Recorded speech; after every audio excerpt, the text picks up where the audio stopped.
Now she has the audacity to show a plate! How inconsiderate of her indeed. Women are useless, feral creatures. Like an octopus, they should reproduce and die immediately afterward. I could not have said it better myself. Master Leonardo, I was hoping I could have your ear for a moment. I am not in that kind of mood, Alessio. No, it is not of that nature.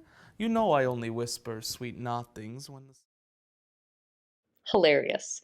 I love this dive into the art greats and this reimagining of what could be. And getting to know this iconic woman behind the cheeky grin. It was pointed and nice driven backstories highlighting the inequality of the time and narrating what life could have been like for this woman before her smirk set the world ablaze.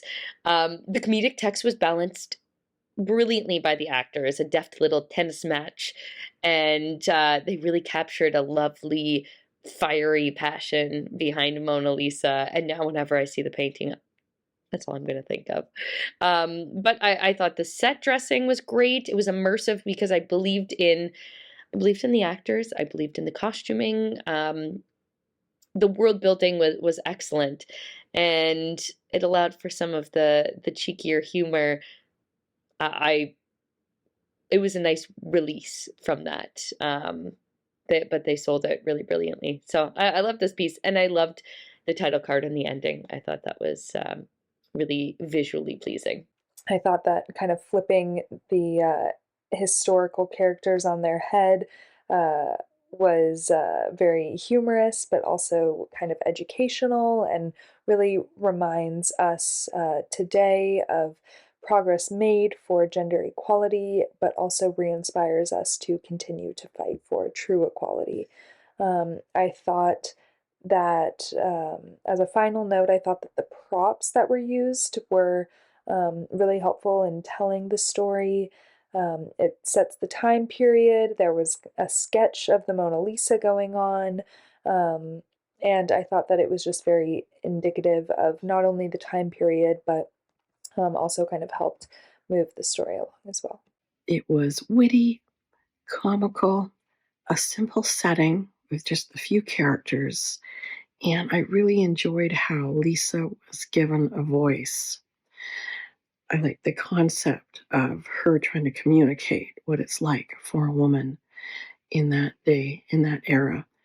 I thought it was very original and well written.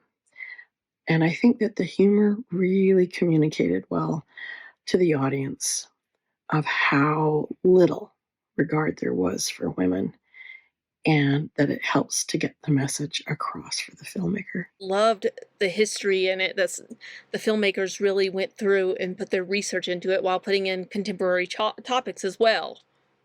This feels like it could be a good teaser for a feature-long movie as he paints the whole thing, especially the dynamic between the Mona Lisa and Leonardo or Federico. It's the dynamic is there. It's funny. It could really be a whole movie with just the three of them, a full feature film, because it's amusing and funny.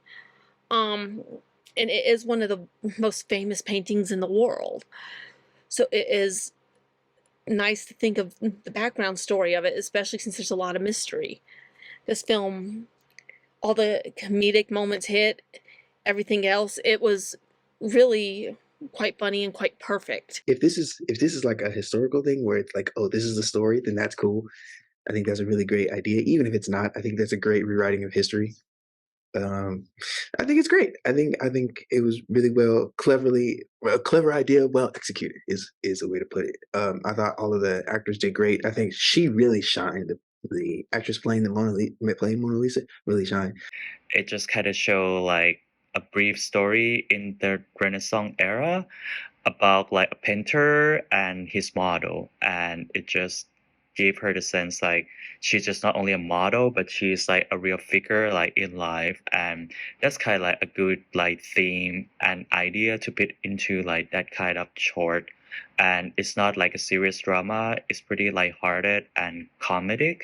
So I feel like it's pretty fun to see like how the characters interact with each other with a good direction from the script too. So this short is pretty well done with good directions, good narrative, and good performances. Really like the idea that everything was set inside a just one location, not even one location, one bedroom, um, and then we have this woman that has basically she is given order all the time until in the end, finally she takes over.